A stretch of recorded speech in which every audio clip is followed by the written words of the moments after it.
Selamat malam.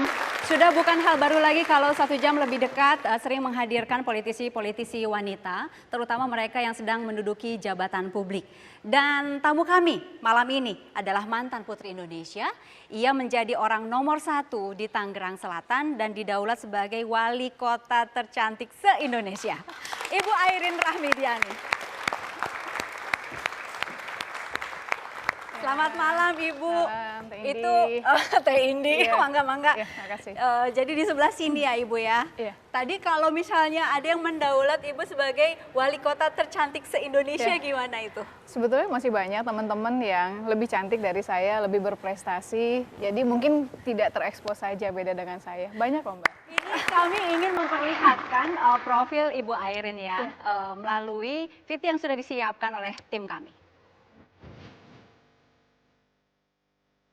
Sudah beberapa tahun terakhir ini, nama Airin Rahmidiani populer di berbagai media massa. Setelah sang suami resmi ditahan KPK, kini adik ipar Ratu Atut ini pun harus sibuk keluar masuk gedung Bundar untuk diperiksa sebagai saksi dalam kasus pengadaan alat kesehatan di puskesmas di wilayah Tangerang Selatan. Menghabiskan masa bersekolahnya di Sekolah Dasar Negeri Cibodas, Banjar. Kemudian ia melanjutkan pendidikannya ke SMP Negeri 5 Bandung. Setelah tamat dari bangku sekolah menengah pertama pada tahun 1991, Mojang Priangan ini melanjutkan pendidikan SMA di SMA Negeri 20 Bandung. Universitas Parahyangan dan Universitas Pajajaran menjadi tempatnya menimba ilmu sebagai mahasiswi. Airin berhasil mendapatkan gelar sarjana hukum dari Universitas Parahyangan. Studinya di Universitas Pajajaran berbuah 2 gelar, yaitu spesialis 1 program studi notariat dan Magister Hukum program studi ilmu hukum bisnis. Pada tahun 2011, mantan Putri Indonesia ini meraih sebutan wali kota tercantik di Indonesia.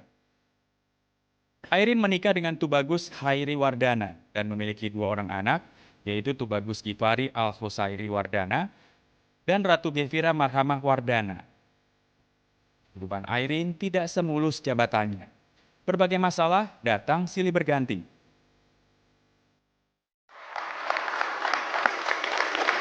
Jadi selama 4 tahun di Tangsel begitu sebagai wali kota, banyak pemberitaan mengenai Ibu Airin Rahmidiani ya dan kota Tangsel. Kita lihat satu persatu dan mungkin nanti bisa kami konfirmasi. Salah satunya adalah yang berikut ini.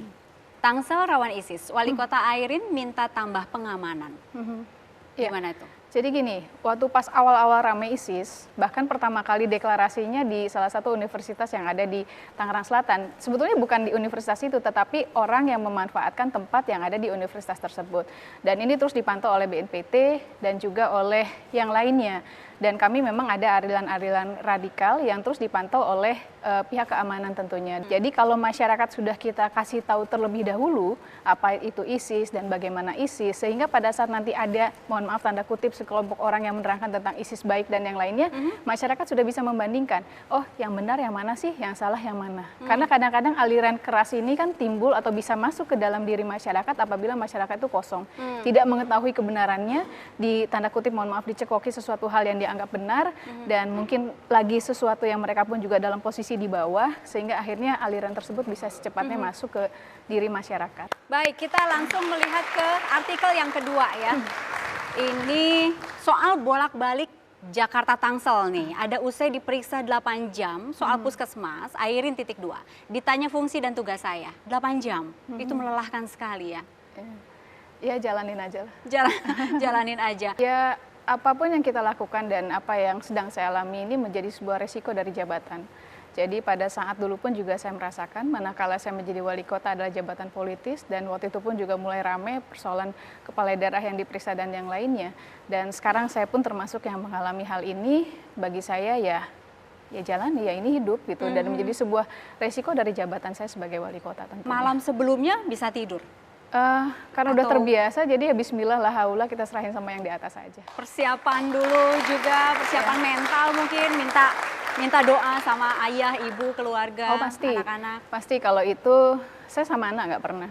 Saya paling cuman peluk mereka, cium mereka, Tapi kalau sama ayah ibu, karena sekarang kan tinggal di rumah ya, bapak ibu saya dengan saya, tentunya saya pasti minta izin. Daripada besoknya denger, lihat di koran, panik kan pasti, jadi lebih baik saya bicara. Kalau saya mungkin akan apa ya, stres mungkin ya, sama sekali nggak mengalami itu, tertekan misalnya. Oh, pasti ada lah. Cuman ya mau gimana lagi ya, hadapi saja. Ya pasti mau gimana ya kita hadapi saja. Ini bagian dari hidup dan kita bersyukur kita masih hidup. 8 jam Iya. di Jakarta, itu paling panjang atau enggak? Apa ada yang lebih panjang lagi dari itu? Saya kalau baca di berita bahkan waktu di KPK katanya Airin diperiksa 11 jam. Padahal? katanya. Sebetulnya saya banyak diskusi juga. Kan kadang dipotong oleh sholat, terus misalnya kita periksa, terus harus memeriksa lagi ulang apa yang menjadi pertanyaan, ada beberapa koreksi yang harus saya sampaikan. Belum makan Atau siang misalnya. belum makan siang. Bahkan saya banyak diskusi juga menanyakan perkembangannya dan yang lain-lain untuk juga sebagai introspeksi saya bagaimana bekerja lebih baik lagi ke depan. Jangan lagi terjadi seperti ini terulang. Mengganggu pekerjaan apa enggak? Saya berusaha memisahkan dan kami bagi tugas dengan Pak Wakil dan Pak Sekda. Jadi manakala saya ada panggilan, selalu saya bilang, saya ada panggilan besok, mungkin seharian saya nggak kerja, ada apa-apa saya disposisi ke Wakil atau ke Sekda atau ke dinas yang terkait.